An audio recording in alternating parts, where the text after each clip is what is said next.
All right.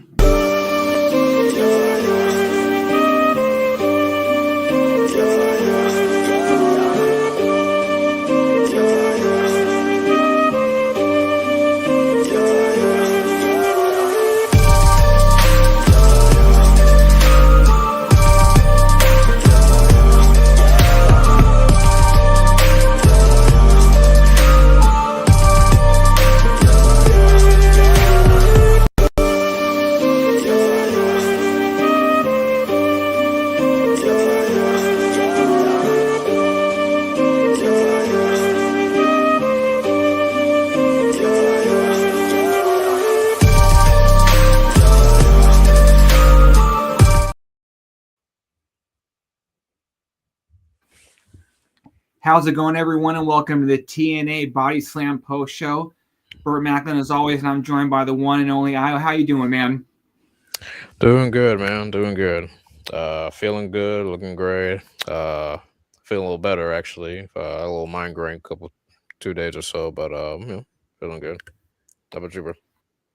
I'm doing good. Again, a long week. You know, I'm not used to working a full week. Had a couple 4-day weekends off these past 2 weekends, so it's just been difficult to get back in the swing of things. I'm hanging in there, man. Good to be back talking TNA as always. Yeah, that's right. Boy, we got a lot to discuss, don't we? You know what? I think that's the understatement of the year so far. And I know this year just started, but really, man, when you think about the signings, which we got two big ones this week, the end of the Access era ending tonight, build to Genesis contract signings. Yeah, there was quite a bit to talk about tonight. You know what I mean? And we're gonna get into it at all. And believe me, we have a lot to talk about. But first, we're going to go with what happened on NXT. I don't know if many of you know, but our X Division champion, Leon Slater, took on Obafemi for the NXT World Championship. And I know a lot of us were, I think, hoping for a different result. We didn't get what I think a lot of, I know I'm speaking for myself included, we didn't get what we wanted to see. But I don't think in any way, shape, or form did Leon come out of that looking any less of a star than he was going into it. But what were your whole thoughts on it, Io? Yeah. Well, I'll say before I say what I thought about the finish and stuff. But yeah, going in, Leon Slater's stock has been up to higher tier. Like you can go way back to I mean, obviously folks will say you can go way back to like the John Cena retirement show and stuff, or Bound for Glory when he and Leon Slater, I'm sorry, I mean him, Javon Evans, were putting on a banger. But yeah, Leon, his stock's been kind of rosing. He did well in the Iron Survivor challenge back in Deadline. And then he actually won the Fatal Forward Contenders match to get the shot against Oba. So, and of course, yeah, leading up to it, yeah, it was, I would say it was kind of 50-50. You can almost say it was kind of 50-50, but more was kind of like leaning towards Leon, I would think, from obviously from like the social media aspect, but because like in the past couple weeks, Raw and SmackDown's been kind of putting out teasers for Obafemi's upcoming debut. And then you kind of put two and two together, like, oh well, he's the current NXT champion. Like, is he gonna debut with the NXT title? But then you're thinking, oh wait, he has an upcoming title defense. And at that point, folks were thinking like, oh, could Leon actually beat Oba? Become a double champ and da da da. So anyway, going into I mean, I ain't gonna lie. At some point, like I thought it was actually. I don't know. Gerard spoke on this too. We actually thought Leon was gonna win because it kind of made sense, for the reasons I put out. But yeah, anyway, it was. I wouldn't say most of the show I enjoy in NXT. I mean, there was some good stuff and there's some not so good stuff. I'll that's for another convo. But I did enjoy the main event. I will say that. And yeah, Leon did look like a main event star at that match. Because he put out his best. He put out his best. Against Oba. Had a good showing. A lot of near falls, especially one near fall that kind of caught the crowd. Up. Kind of caught the crowd uproar. It's like, oh, uh, I think he did hit his finish. I can't remember, but yeah, it was a good match. Like very very recommended. But yeah, of course, Oba, as always continues to dominate and retains his title. Before we get to what happened after, what was your thought on the match? Again, like, well, first off, let me just say I don't think that people have dropped titles throughout the history of wrestling. You know what I mean? I don't think Oba dropping the title would have hurt him. Like, there's so many ways you could have framed it. Like, he was looking past Leon. Like, all he sees is the main roster at this point.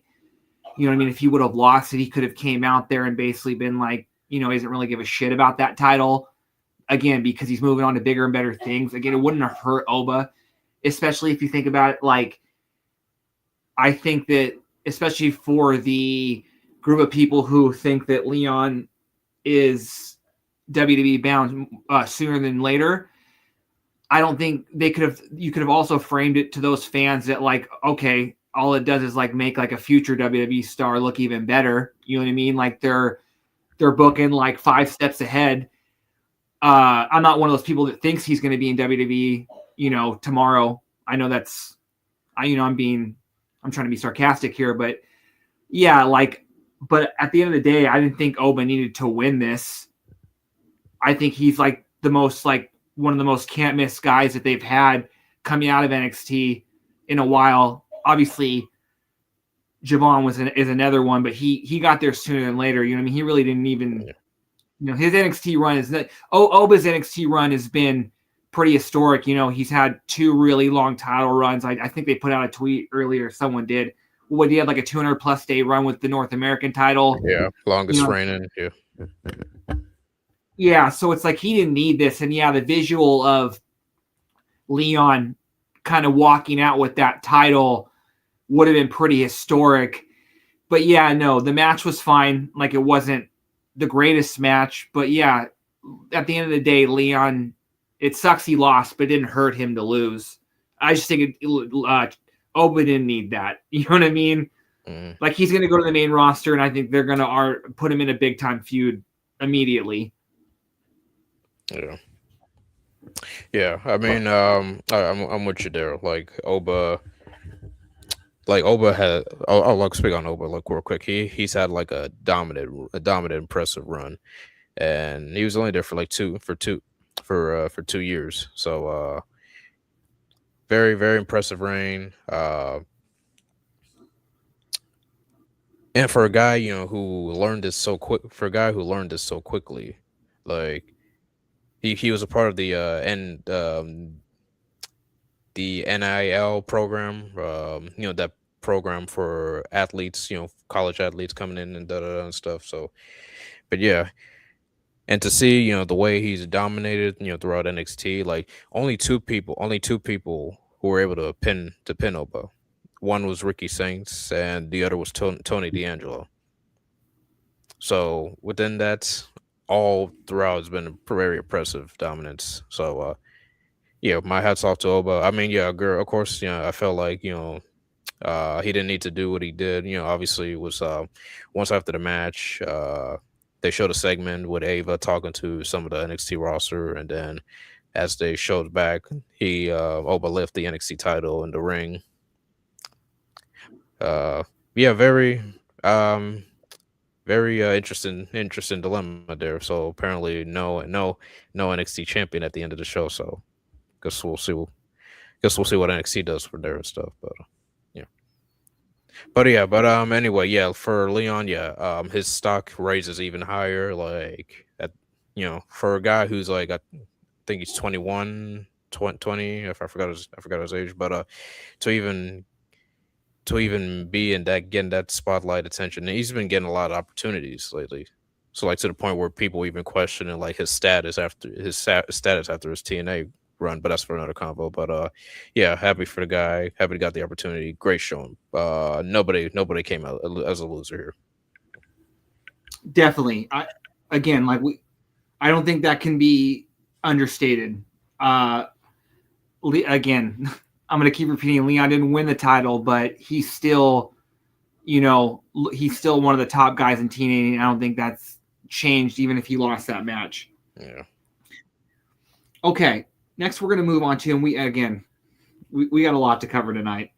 Yeah. Let me pull up my notes. Next, we're going to go into, obviously, a little bit of departure / re-signing news.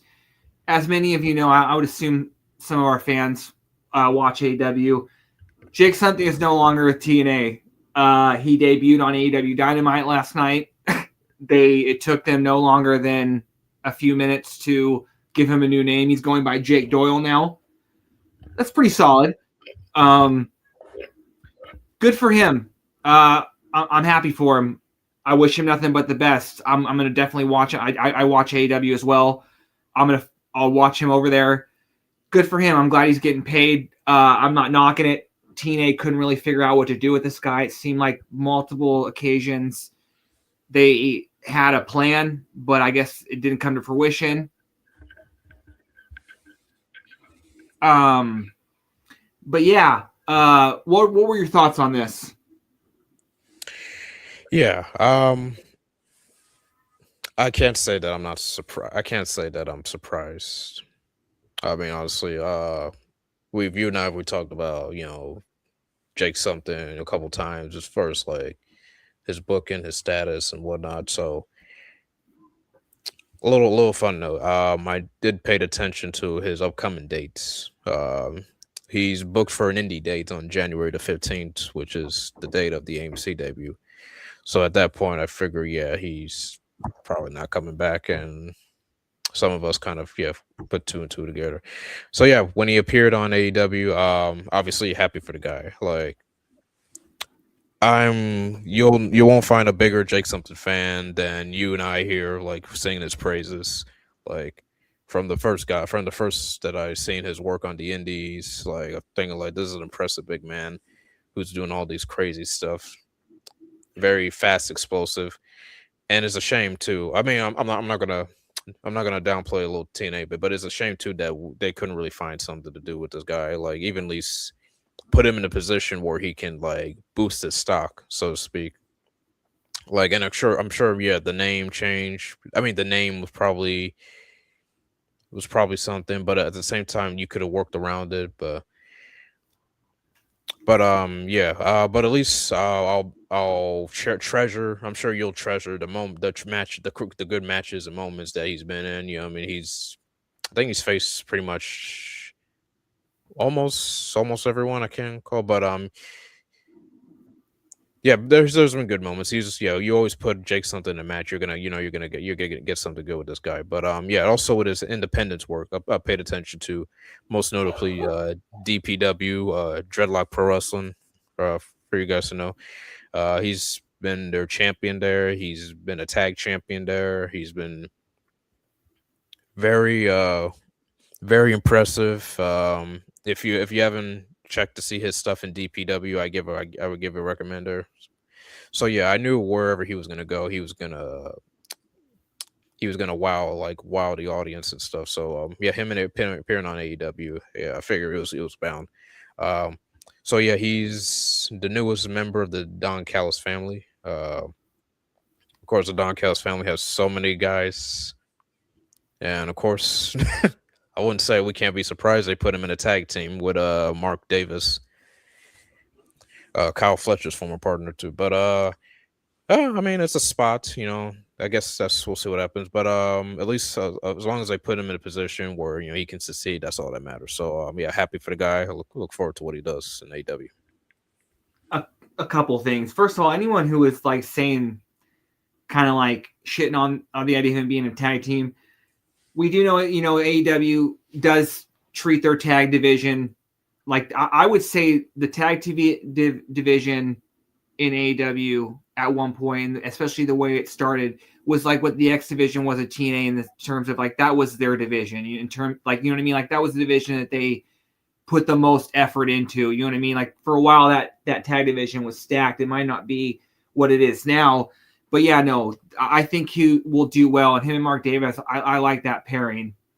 Mm-hmm. In terms of him and TNA, yeah, I'm gonna cherish the moments. But I just want to say this. I've been thinking about this all day. I'm not gonna sit here and say that Jake something was a great fucking name. You know what I mean? I'm not saying it's a dumb name, but I was thinking about this today at work a little bit.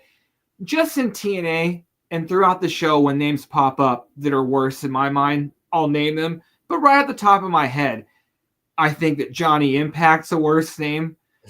Definitely Rockstar Spud's a worse name. I'll keep adding more, but it's like Jake something's not that bad of a name. And I know, you know what I mean? Like he tried to get it over with that something chant. I know he is more, it works more on the indies. But Exactly. again, it wasn't that bad of a name. Sorry, what were you saying? No, I was agreeing with you. Yeah, like it wasn't. He was like, it works better on the indies. And you know what?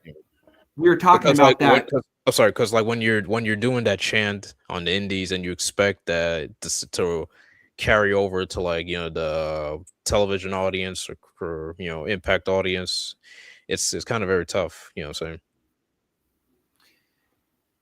And that's a good kind of like transition into our next topic, Io, because we're going to move into re-signings. And I believe earlier today, I believe it was on, was it on Denise Salcido's show? I believe, am I Yeah, pronouncing her Denise name right? yeah, Denise Salcedo. Yes, it was she broke the news today that Mustafa Ali has re-signed with TNA. I didn't catch the details of it or the terms of the signing, but that's big. And as we move into, and you mentioning Jake something, the thing working with him on the indies, the idea, like him, the name working more. Ali's a great like going into this new on AMC. This is the big time. We've been keep talking about this, and you could argue that while Access TV obviously is a network, there was something kind of still indie-ish about the whole presentation. You know what I mean? But going into the AMC, I expect production, everything to kind of kick up a notch. And Ali's a great guy to kind of be your first like really big re-signing going into this new era because he knows how to be on live TV. I know we're going to get more live TV with this deal. But yeah, this is a great move. He's definitely someone that they needed to retain. So yeah, bravo TNA. 100%. I would be shocked. I would be shocked as hell if it was otherwise. Like, without a doubt, Mustafa's been the MVP. At least one of the MVPs last year. Uh, like here's a guy that was spent time in WWE. Wasn't really being utilized in a way. I mean, he was doing great wrestling matches. Don't get me wrong, but like he wasn't really utilized in a way for folks to care. And then he gets released, starts this whole political character, and then he turns it up a notch to a way that it kind of fits with him. You know what I'm saying? Like it kind of fits with him, and I feel like not many wrestlers can really kind of do it the way Mustafa does. So, but yeah, he came in, won the X Division title, hasn't looked back, had an impressive run with that too. Uh, and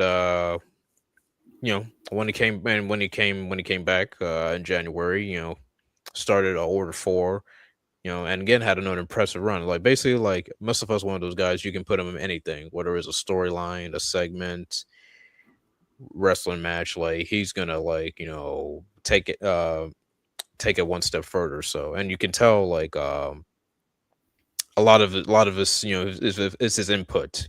You know what I'm saying? Like with the whole Order 4 character and stuff, the Secret Service, bringing in Agent Zero, like he's been he's been he's been raising up the stakes a bit and stuff, you know, what they've been giving him and what he's been putting into. So yeah, it was a must to kind of resign him, and especially because I do see big things. I mentioned this in our group chat. I do see big things for the Order 4 faction, especially Mustafa. To the point I think he's eventually going to win the world heavyweight title. Or what's your thoughts?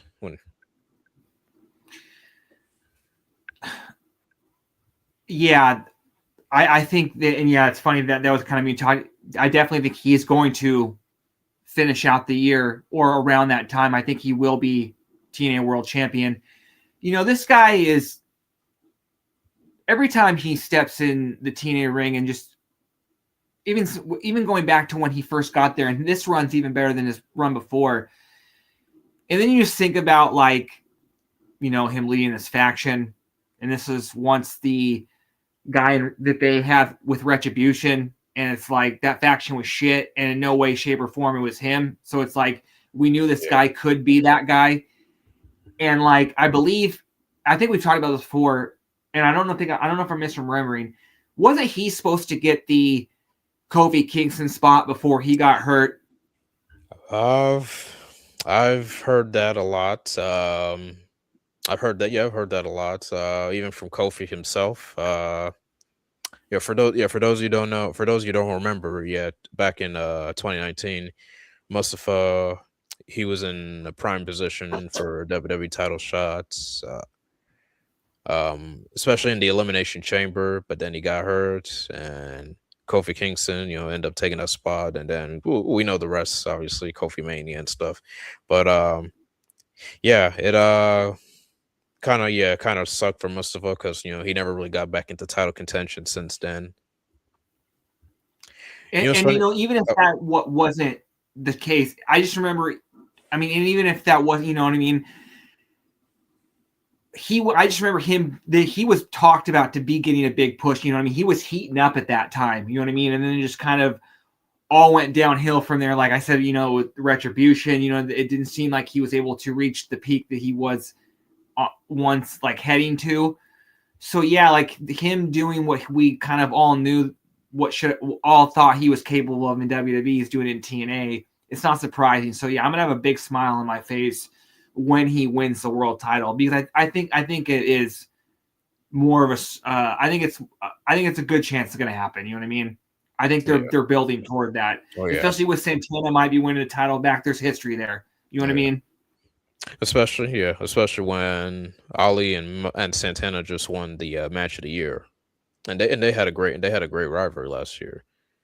So like once you know like the great rivalry and obviously match of the year, you could think in the back of your head like someday they're gonna run it back, and I hope they do. And this time with the world title up for grabs. So yeah, I guess 2026 awaits for Mustafa in Order 4. But but Mustafa wasn't the only person that was able to ink on a paper. Another newcomer put pen to paper. BDE stands for Brandon Does Everything. Uh, the YouTuber, the content person, for those who don't know who he is, but yeah, he is now officially signed with TNA. Bert, what is your thoughts before I continue?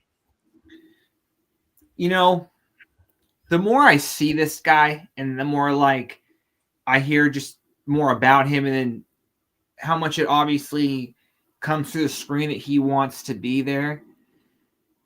It really it's rubbing off on me. It's infectious.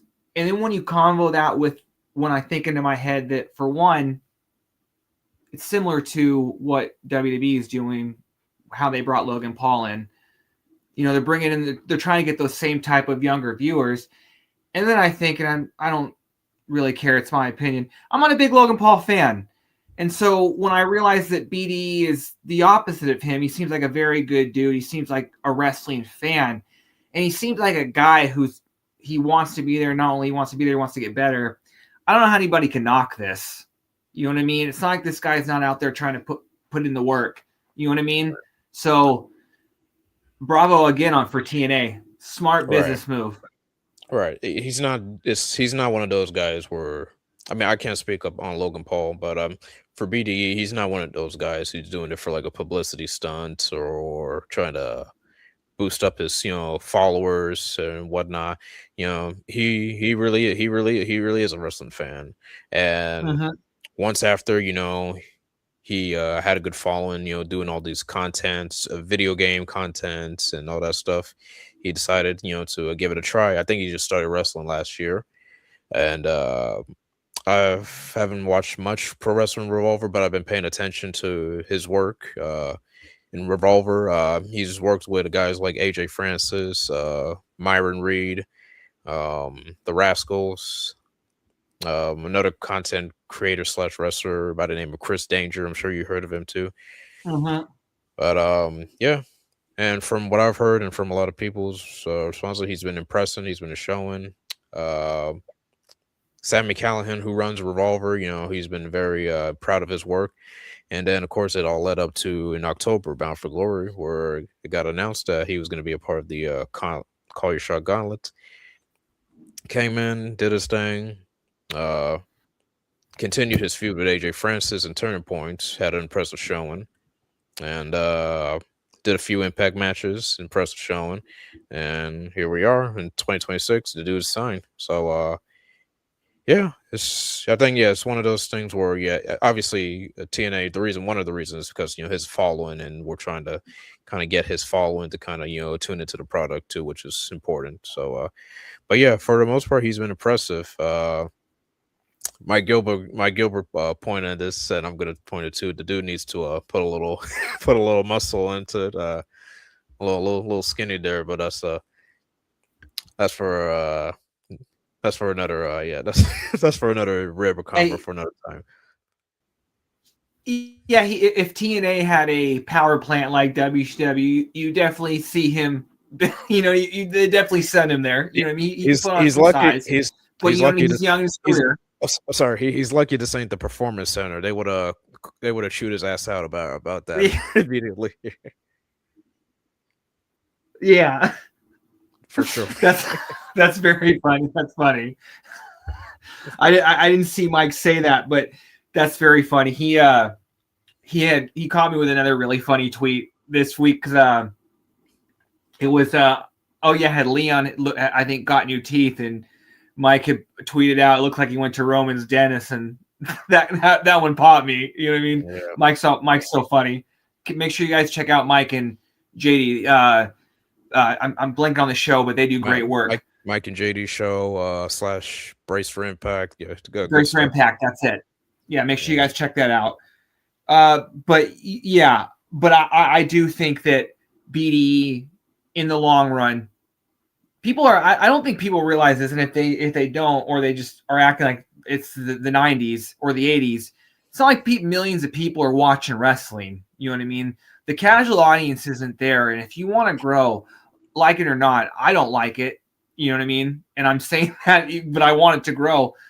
We need the casual audience, especially when we're on a network as big as AMC. This isn't Access anymore. Yeah. Like you keep reiterating, IO. This is like a top 30 network. So the stuff that worked on Access is not going to work on AMC. You know what I mean? We need big time viewers. So yeah, it's not about us. I mean, it's about us, the hardcores, the ones who are still here. But I'm saying like it's about everyone, like the casuals, getting new people to tune in.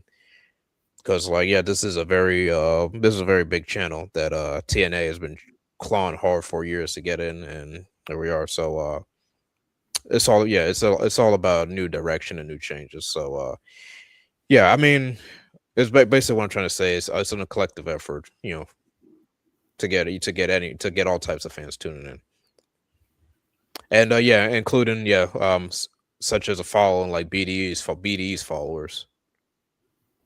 mm-hmm. Yeah, because TNA is not new to inviting streamers, to talk about the show and tweet about the show and stuff. Mm-hmm. I'm sure they'll do that again soon and stuff. But, yeah. It's funny. Are you referring to the other news that broke today that I don't know if people saw this? I believe is it the AMC debut or Genesis AFC debut. A Okay. name I haven't heard in a long. What was it? I'm sorry. No, the AMC debut. A name I haven't heard in a while. Perez I mean, Hilton is going to be at the AMC debut. So okay, and like you said, an audience hit, a new audience. So TNA might has a plan apparently. yeah. A name I never thought I would hear again in quite some time. I mean, Yeah, honestly, I'm be like, that dude's still. My first one, like, that dude's still alive.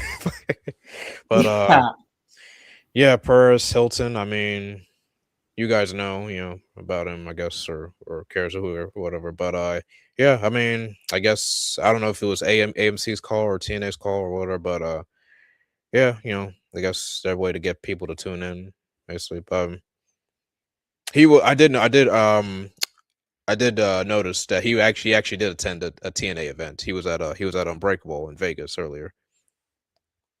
So yeah, he's not new to attending the TNA event. Um yeah, guess not really much to say there. I mean, hopefully, his followers, can, join him while watching TNA. Again, like you said, it's not just about us anymore, it's also about the new viewers and the casuals. So exactly. And if this is another way to kind of bridge the gap between those two, I'm not going to knock TNA for it. yeah. Okay, and just anything else on just BDE and Mustafa you want to say before we move on to the next couple things? Um I think that's about it. But you want to talk a little bit about the Axis era before we get into the review? Yes, I do, and All right. I'm yeah, because I think it'd be appropriate just before Yeah. we kind of close this chapter, we kind of talk a little bit about Yeah. what just kind of some of our favorite moments from Access. But I'll let you start with this one. I like what are you going to remember most? What are your overall thoughts of just kind of this run? You know what I mean? I knock at Access all the time, but they Yeah. did kind of save TNA. So Yeah. Yeah, it's no secret. Axis was it has its ups and downs. It's a channel, yes, better than the Pursuit channel that they were in previous. Um, it came at a time where TNA definitely needed a home, needed a safe blanket, so to speak, because at the time they were still at a far low. They don't have Pop TV. They were on Pursuit. They even they were even so low to the point where they had to stream on Twitch. Nothing against Twitch, obviously, but like, you know what I'm saying, like, a video game stream, really. But yeah, Axis came at the time where they needed a safe blankets, and that's kind of pretty much how it was. Axis being a safe blanket, but we did great. We did get good moments for this the following 6 years after. Some great moments. Some great moments that really defined this new current era of TNA. A lot of talent did grow. A lot of talent grow. A lot of talent left during this time. Some good moments, some bad moments.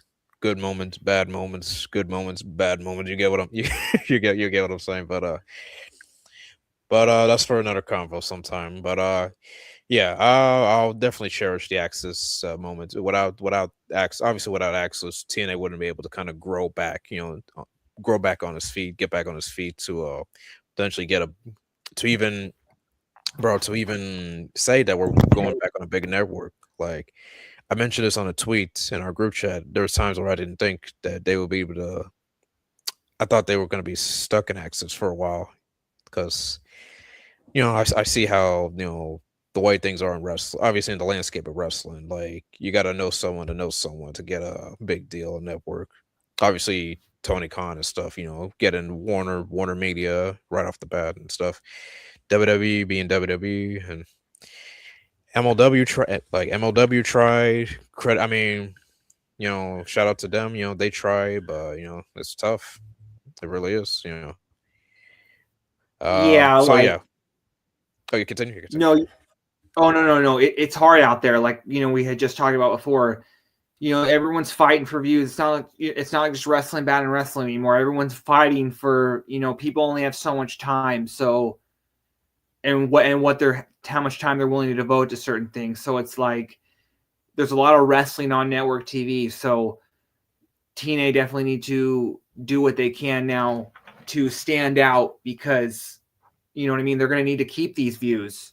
They have to justify them being on AMC. So yeah, it's definitely time to kind of put up or shut up in just terms of like putting on a product that people want to see. But going back into just the Access days, yeah, I'm thankful for Access. You know what I mean? There was a lot of good moments. We were talking about it before. One of the big ones I think of is, Kenny Omega saying he's going to TNA just because while that partnership kind of didn't go the way a lot of us thought, it was still a big moment. You know what I mean? Just for him to say that, it was big. You know what I mean? Just the words Access TV. I mean, and being on TNA.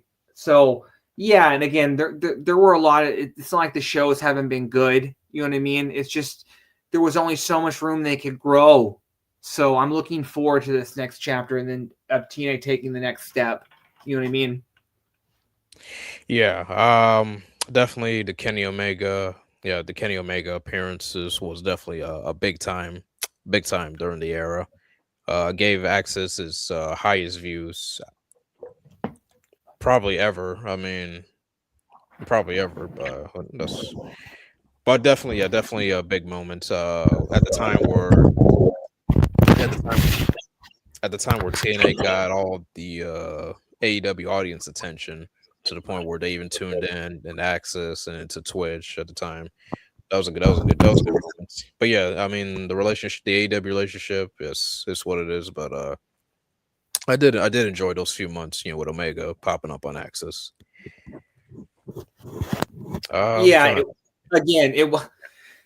People can kind of complain about how the way that the TV went down, but it was definitely kind of cool just to be in that moment because obviously that was the COVID era. People were having to be really creative with how they did weekly TV. You know what I mean? Because obviously with no crowd being there, it definitely felt different. You know what I mean? It's weird not having anybody to cheer the wrestlers on. You know what I mean? It's definitely like a weird feeling watching those type of shows. So it was very cool. Kenny Omega popping up. You know what I mean? Yeah, yeah, yeah.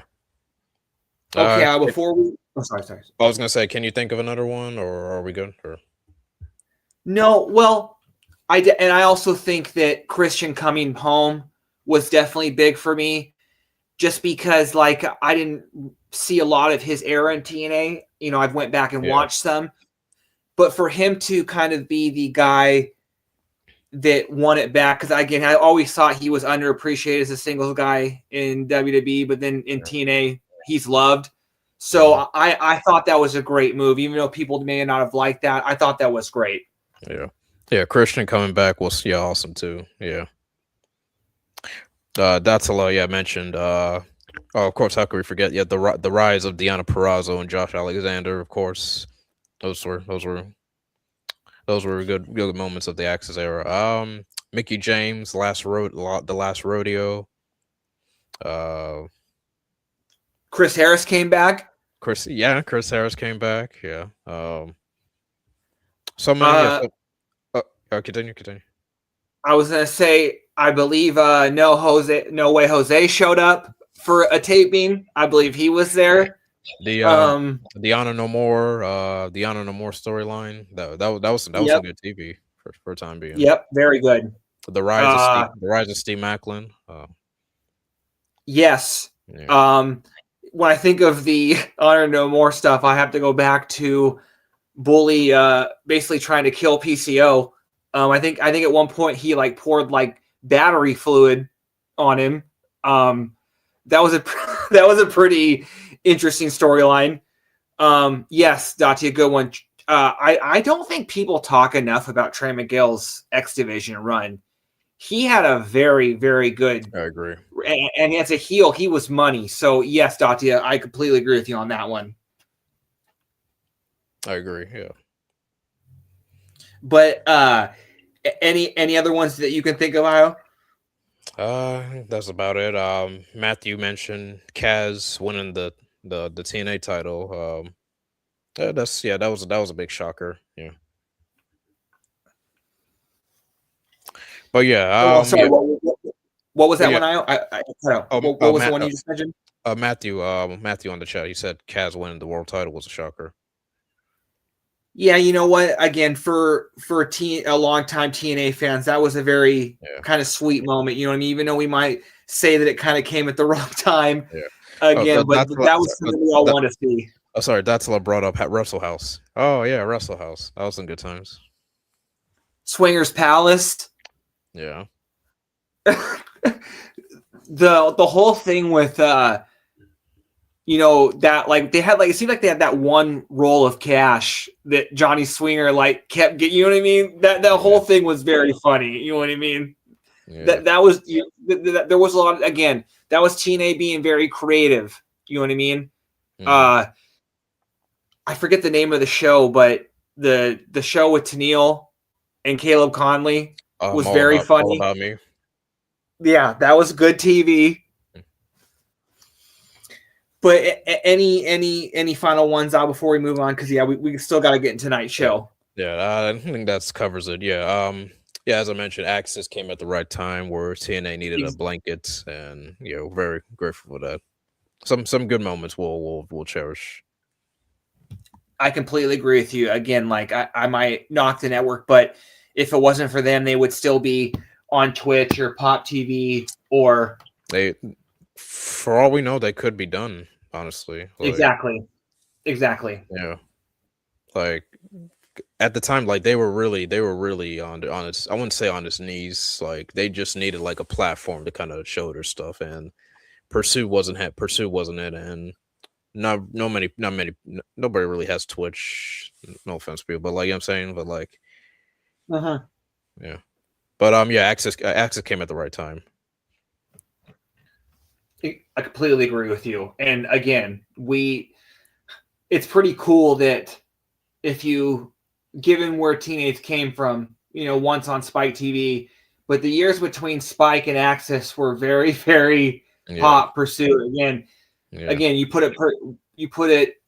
summed it up. We didn't think this company was going to make it. So to be here, they're gonna do cool. they're gonna do documentaries and books about TNA's journey, and I'm looking forward to it because it is quite the journey. Like 10 years ago, they were in Destination. 10 years ago they were on Pop, and you would have told me like someday they're gonna get back on a bigger network.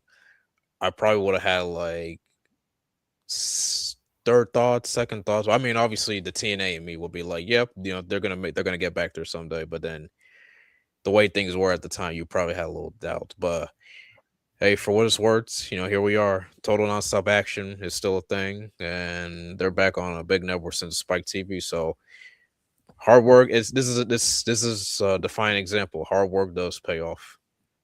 I guess. Yeah, and yeah, and this company can't be killed. Exactly. Okay, before we move on, no, yeah, I was like thinking about it. I was like, we could do a whole show just on Access TV stuff, TNA, because the more I think about it, it's going to be a chapter on its own because you know what I mean. There's just a lot of things that you can, because a lot of it was in the COVID era, so there's a lot that can be looked at and appreciated from that era. Yeah. Okay, I just want to, before we move on, you guys, I just want to remind everyone this week's podcast is sponsored by Shroom Bar, the protein mushroom bar. It's made up of not psychedelic, but four powerful mushroom adaptions. It has lion's mane, which increases focus, memory, and neuroplasticity, making it easier to form new patterns and learn new things. Next time you're trying to learn that new move, it might actually stick in your head rather than forget it immediately. It has quadriceps, which increases VO2 max, blood flow, and overall endurance. It has reishi, which decreases stress, and it has turkey tail, which boosts your immune system. We all know you're going to need that when you're on those nasty-ass gym mats. On top of all that, it's 12 grams of protein. Go to eatshroombar.com and use code BODYSLAM at checkout for 25% off your first order. Okay, let's get into everything from tonight. And let me just say that this was a very good send-off and a kind of a farewell to Access TV. This was a really good show. We're going to open up with, let me pull up my notes real quick. I want you to start. I just need to pull up my notes. Let's open up the show for us if you could. All right. So yeah, it is the final Impact on Axis episode. So we kick things off with the tag team champions, the Hardys. They were they were not in the good Hardy vibe mood. Obviously because of the past few weeks with the Righteous. So Matt and Jeff, they were talking about, what happened last week when they saw that that weird Hardy shrine. I can't remember exactly what pictures were showing it, but like it just kind of offended Matt and Jeff. Maybe they showed maybe they showed their families and stuff. But yeah, basically, their things are going too far with this whole righteous stuff, and Matt and Jeff, like they're just enough's enough. Like they don't want their help. Obviously, they want to get their hands on the righteous, and then comes Vincent and Dutch. So a few jabs, few verbals back and forth. Again, the Hardys, they want to fight the Righteous. The Righteous, again decline, but then I think they kind of said, but then I think they kind of changed their mind in some way. But yeah. So match is now set for Genesis. The Hardys, the Righteous for the tag titles on pay-per-view. Any thoughts? I did like this segment. I think that this is kind of like the one, obviously we're getting a match, so it's obviously it progressed, but I felt like the segment with the most going on out of all the ones between these two groups so far. I did like it. Yeah, the Hardys were pissed off. I felt like we still don't really know the motivation of the Righteous, even though we do. The story's a little bit typical, just in terms of the way it's going to go down. I mean their motivation. I don't know who's going to win the match, but yeah, no, I like this. This was fine. I'm looking forward to the match. I love how we're getting more matches for Genesis. This should be a good one. I don't think that the Righteous should win, or nor do I think that they're going to win. But if they do, you know what I mean? I'm not going to complain. But yeah, it's a good segment. Yeah. It'll be interesting how this goes. Yeah, because honestly, it's worse. I'm still trying to figure out what's the true intentions out of Dutch and Vincent. Like, are they actually threats to Matt and Jeff, or is this just all of another sort of mind games or whatnot? But yeah, bottom line, yeah, Matt and Jeff, they're down for fights, and hopefully that's what we get January 17th.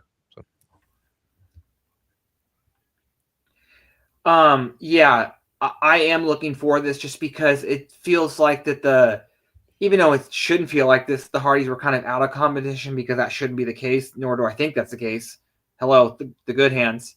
Yeah. The great hands, I mean. But yeah, this should be good. You know what I mean? It's a different feud. I don't know if these group two have ever faced each other. I mean, or you know what I mean, whether it's been on the indies or not. They have in a match on AEW Rampage. No, okay. right, AEW Closure, my bad. Okay. Well, yeah, I'm definitely looking forward to this one. So, yeah, I mean, I'm very intrigued. Next, we're going to move on to Danny Luna versus Harley Hudson. And while this wasn't all that I wanted match-wise, I definitely got all I wanted after, because it was Danny Luna just wrecking shop. This reminded me a little bit of that segment right when Ronda Rousey first got to WWE, where she just went out there, beat up everyone in the ring, including security guards. They're making Danny look like a killer, and this just kind of shows you that you don't need to strap somebody up with a title to get them over. I think that, and that's what I'm saying, like Danny's getting to points to where she's going to be the uncrowned champion because people want to see her as champion. Yeah, they're really building their next, and I've been calling for it, their next kind of Jordan Gray / Awesome Kong, just overpowering monster heel. So Yeah, more of this. And Harley looked really good too. And I like that bit earlier. How did you catch how I believe all 4 of these women were on the injury report? Yeah, yeah, yep. All 4 of them, yeah, on the injury report. Yeah, they turned up. Yeah, I'll tell you what, they turned up the notch, real good with Danny. She's completely different than she was way a few months back, and yeah. All due respect to Harley Hudson, yeah, this was basically a murder match.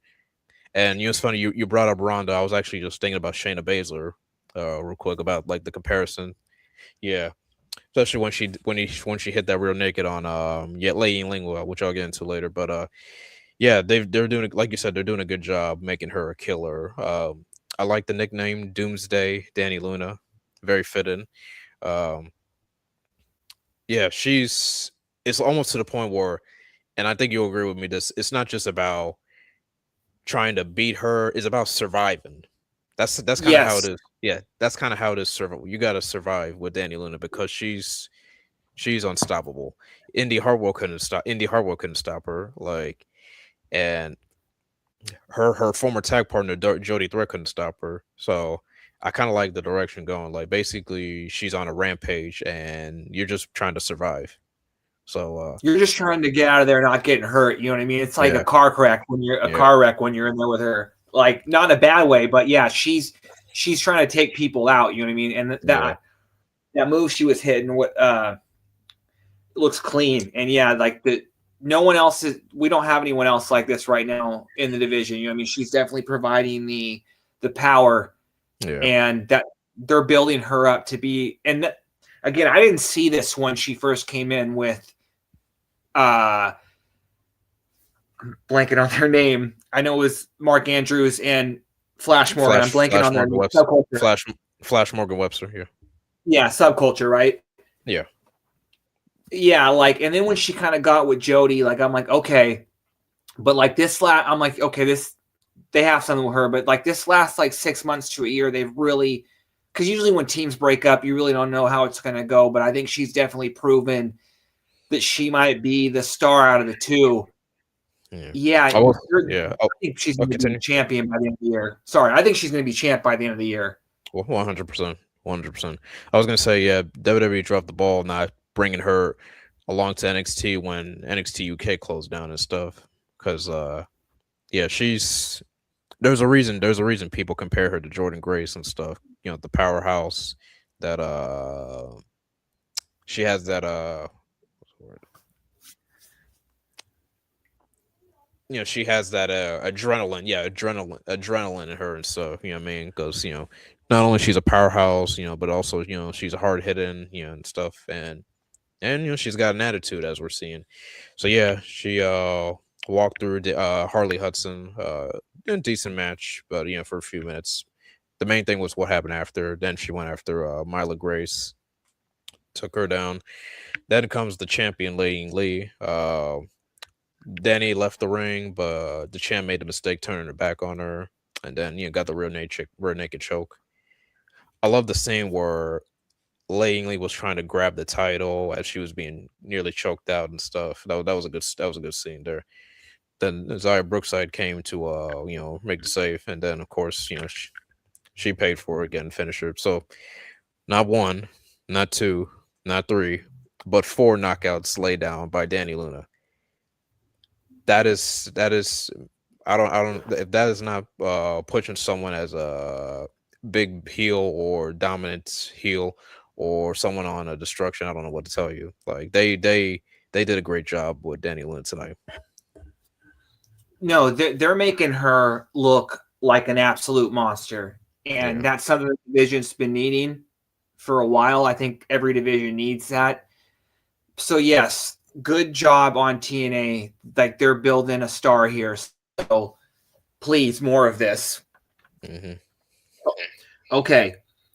Next, we're going to move into the TNA International Championship match. It was Steve. Well, actually, first we get a little Ryan Nemeth and Mara Shade segment, and I haven't looked into this, but I really hope that AMC unless it's a pay-per-view match, I really hope AMC is not opposed to intergender stuff, because I really hope we get a payoff for this. You know what I mean?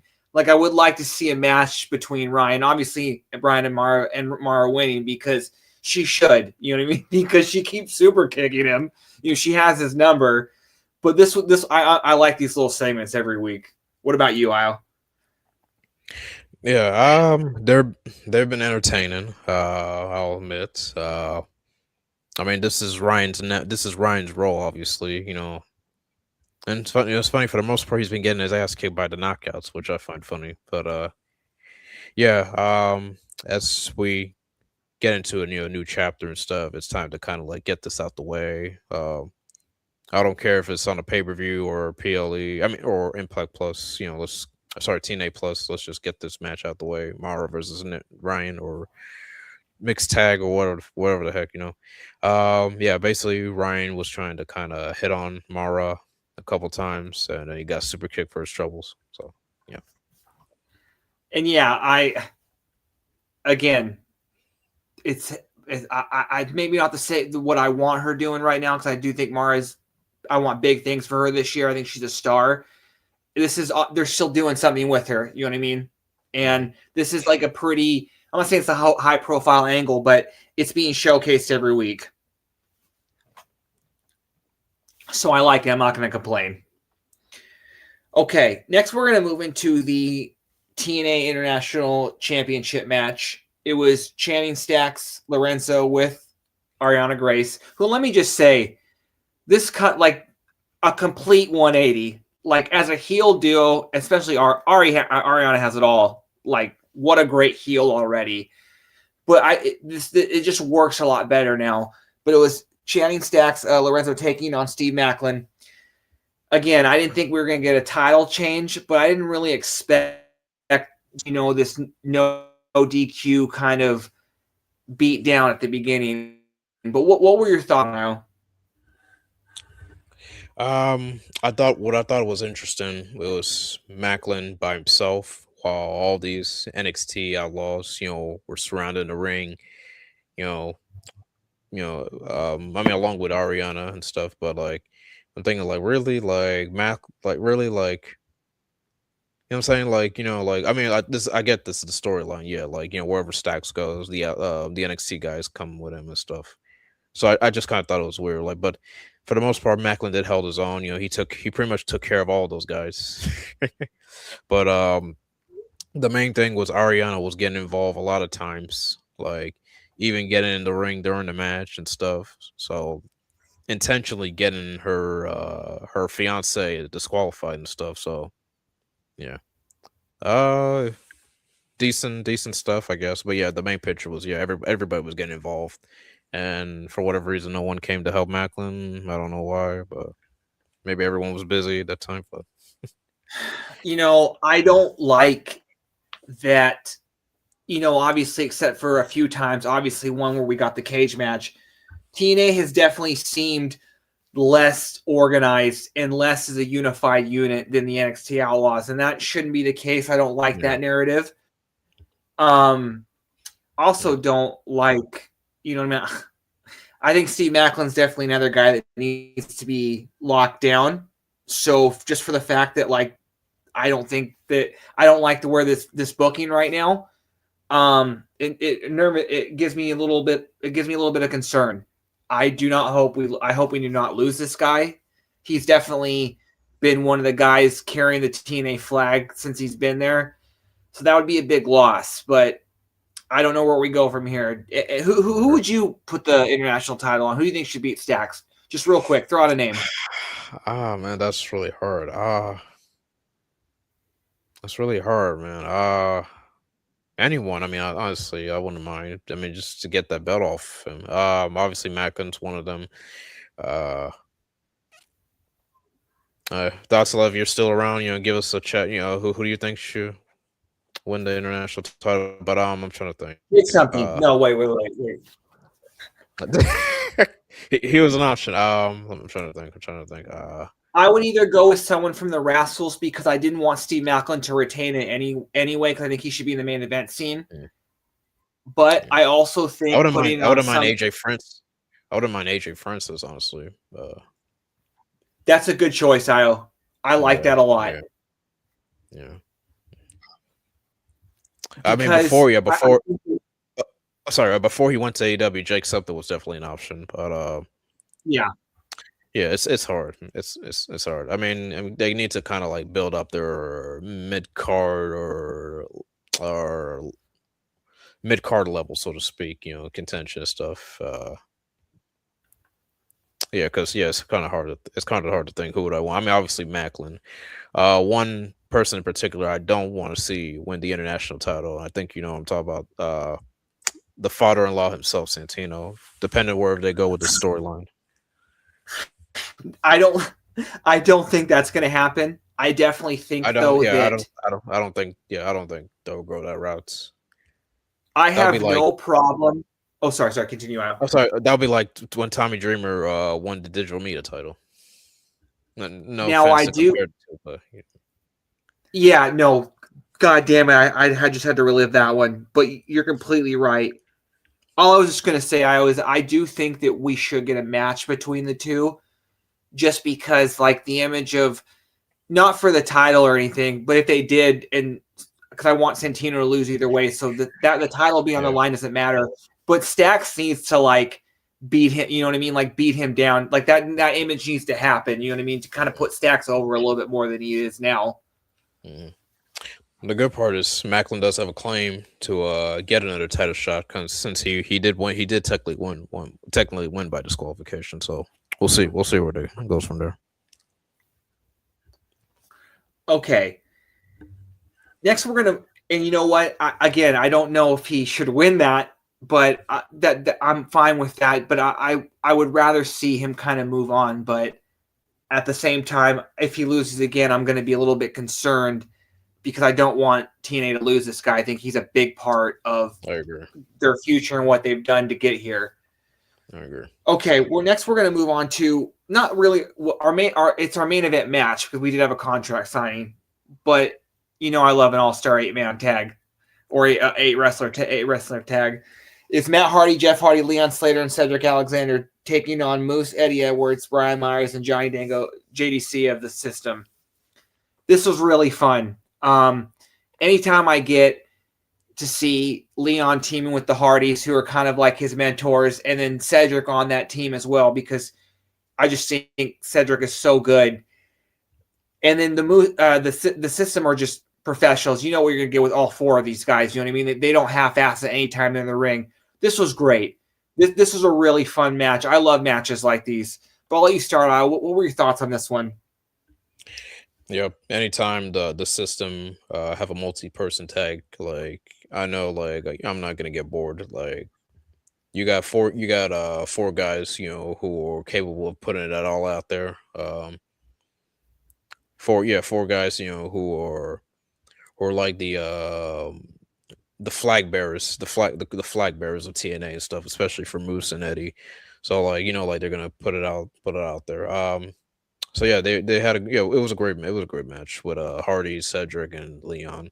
Uh, basically you could say like an all-star tag match, in some form. And it was a good fit-in way for like to be the final Axis main event for Impact. I'm glad JDC in particular got some showing because most of the attention was on him because he has his retirement match next week and stuff. I mean next weekend and stuff. So glad he got his showing. Leon Slater obviously coming off the big hype and the NXT match and stuff. Good showing for him. The focus, was a little obviously towards the end was towards like Cedric and Moose because they've been kind of butting heads as to like who deserves to be facing Leon or whoever is the X Division champion. Obviously, hint. This kind of solved a lot of things. JDC getting his last shine in before Genesis. Cedric and Moose, and obviously Leon in particular, basically kind of like filler in the stuff, and of course the Hardys. The Hardys being the rock stars of the match and stuff. So, this was a good showing. Yeah, I enjoyed for what it's worth. Everyone got their shine in. Very very good. very good main event to put a cap on this Access era. Yeah, um, Moose did a spear on Leon, and then he tried to do another one on Cedric, but then Cedric kind of rolled him up 1, 2, 3. So yeah, momentum for Cedric heading into the triple threat.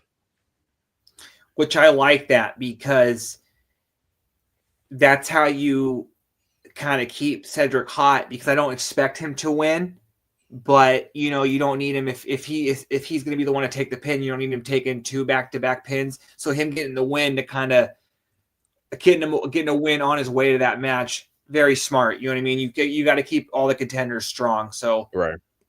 I like that. Okay. Oh, and real quick before we move on to the contract sign, I just thought of 2 more names. Relic is worse, and Nux is worse than Jake something. I don't care that Relic is killer spelled backwards, I believe, but again, we know those are 2 those are 2 that are worse. And you know what? I would honestly say Garrett Bischoff is a worse name. I know that was a low blow. I'm sorry, but I'm just saying that's the worst name. Here's another name, and I know I'll regret saying this, but Curry, man. I mean, okay, yeah. I mean, yeah, we love Curry, man. He made it work. He was entertaining, but Curry, man, Shark Boy.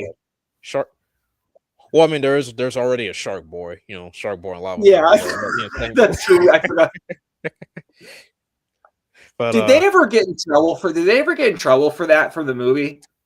That's a good question. That is a good question. You would think they should be, but I don't know. Maybe the people weren't paying attention. The TNA. That's true. They're like, yeah, well, that's fine. No one's.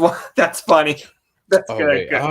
That's a good question. I think the Shark Boy character has been a thing for like years prior to TNA. I think he was doing that in the Indies, and I don't know when did Shark Boy and Lava Boy came out, but yeah, that's very odd. But Bert, this was at a time where people weren't really paying attention and putting the whole trademark into stuff. But nowadays they would. But that's funny. But yeah, like you said, there's been some funny names. There's been some this and that. But yeah, Jake something's not really that bad. They didn't. I was thinking about it today just because I'm like, man, this company's been around a long time, and that can't be the most offensive. We have hometown man. I mean, but that works too. Yeah. Okay, next we're going to move on to our last and final segment of the show. It was the TNA World Championship contract signing. Frankie Kazarian with Frankie Kazarian and Mike Santana signing their contract for the match that's going to take place on AMC, the AMC debut, not Genesis. Let me just say, this was probably one of the best Frankie Kazarian promos I've heard. Not to say that he's a bad promo or he's not cut good promos. This was just a fucking good promo, dude. Like, this is the kind of promo where I'm thinking, well, now I don't want him to lose the title, because he knows what he knows his role. He knows how to be a heel. His just everything he said was what a champion heel should say. I thought it was great. And then Santana talking about how both of them came from the same place, referencing their time in AEW and then kind of talking about how their passion was drained. I can't wait to hear the people run with that one. You know what I mean? And make this about an AEW thing and not about their success in TNA, which that's what it should be about right now. Yeah. But this was great. And Nick did come out, but before we get to Nick Nemeth, I want to hear your thoughts on these 2 guys' promos first. This was about as real as it gets with these 2 promos. Both guys really hit the park. Frankie was telling Mike that nobody wanted him in TNA more than Frankie. He understands where he's been, obviously relating to both guys being in AEW at the time. Weren't happy, satisfied the way they were going in there. I mean, the way their career was going in there. But they took a chance. They both, and that's true. They both took a chance. They came here to bet on themselves at a time where people thought they were stupid to even consider leaving AEW. But they took the chance. Then they're enjoying the royalties out of it. I mean, both guys are in the best. Both guys, you can say they're in their primes right now. I know that's crazy to say because Frankie's 48, I think, but he's definitely in his prime role where he can talk, he can get over without even wrestling, and that's always a good thing. Mike, he's in the best shape. I'm paying attention. He's in the best shape right now. Uh, he's really grown. He's really elevated his confidence, his stock.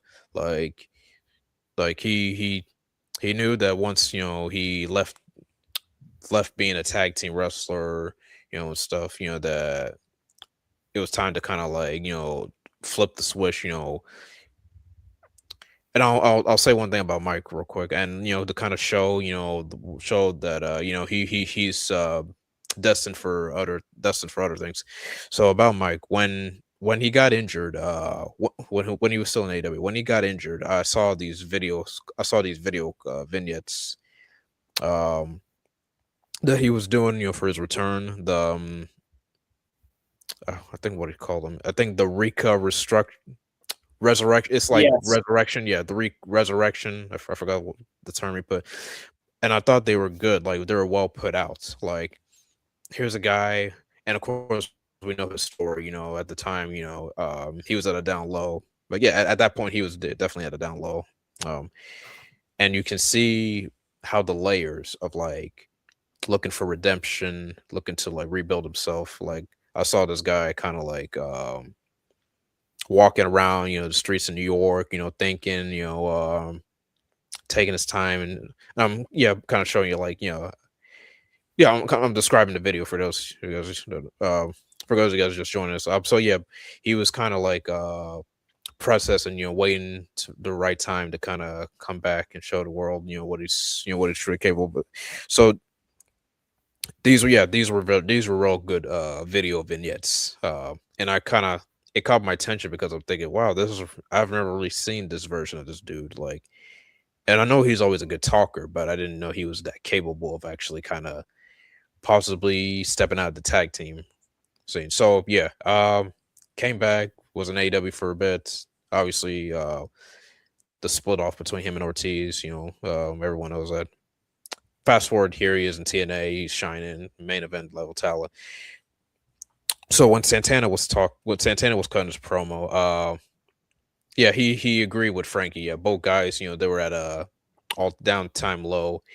Uh, they came here, took a bet on themselves, made the most out of it. Here they are thriving. Um, to this point, yeah, that they're main eventing one of the biggest important nights in TNA history, the AMC debut, and of course, this is a match that Santana feels like winning is the only option, because if not, then as Santino mentioned, it was back in the line, and you think, or maybe I'm not the guy who I say I am, da da da. So basically, it's all or nothing for Santana. Win or go in the back of the line, win and defend the title of Genesis. So yeah, I love the whole contract segment. Uh, yeah, it was very good. What were your thoughts before we continue on? I like the whole thing. I thought Nemeth's promo was very good as well. He's kind of pointing out the obvious, but that's what he should do. But yeah, I thought this was a really good. I thought this was a really good contract signing. Like in terms of, like, you know what I mean. Like I didn't want it to end in chaos because I wanted to hear what both guys had to say, and I'm glad we got to hear what Nemeth said as well. Yeah, I'm very hyped for this match. Mm-hmm. Yeah, Nemeth coming in was yeah, it was. I knew he was gonna, appear back at some point. So this really kind of adds a little layer. He's kind of waiting on the winner. It'll be interesting to see what he does. What the call your shots. Uh, our buddy Gerard, kind of pointing like it'd be best, he cashes it on Genesis, because like the world title's still gonna be on the line at Genesis. We just don't know Mm-hmm. what particular. But yeah, just adds more layers Yeah, for next week. Should be very sorry. interesting. Yes, Sorry, continue. the AMC show should end with a big debut that directly leads to the world title match, whoever the winner faces at Genesis. So I hopefully we get that. And with that being said about the AMC debut, before we get out of here, let me just run down the card that we have for now. What we know, we are getting the TNA World Championship match. Obviously, Frankie Kazarian versus Mike Santana. We're getting the X Division triple threat, Leon Slater versus Myron Reed. And I believe who else? It's Leon Slater versus Myron Reed. And then we're getting the 6-man tag match, the Hardys and Elijah versus Order 4, Mustafa and the Great Hands. Those are 3 really good matches. Also, it was announced the Inspiration will defend their Knockouts tag belts against the Elegance brand. That's a huge card. Like that's again, this reminds me of what, and I want TNA to do this going forward. This reminds me of like the Winter is Coming for AEW or the Fight for Fallen shows or going back to Lucha Underground's kind of TV pay-per-views. Like you want to load up on these special episodes. So I'm looking forward to this show. I cannot wait. Thank you, Access, but it's on to AMC now. So I cannot be happier. It's been real. Yeah. It's finally leading up to next week, the big premiere. It's real. I can't wait. This is like the Spike TV debut. You know what I mean? This feels very big. Yeah. Okay. Well, with that being said, I want to thank you for joining me as always every week. Happy to be doing the show with you. I want to thank all of our fans who join us every week. Remind you guys to make sure that you guys like and subscribe to this video, or like and subscribe everything from Body Slams so you get notified whenever we go live, or whenever many of the great people who go live over there. A lot of great people doing a lot of great stuff. You mentioned Gerard. There's a lot of them. But with that being said, I want to thank you guys all for joining, and we'll see you next week for the TNA debut on AMC. Have a great night, everyone. Have a good night, guys. New era. Yep. New era next week. Peace. Yep.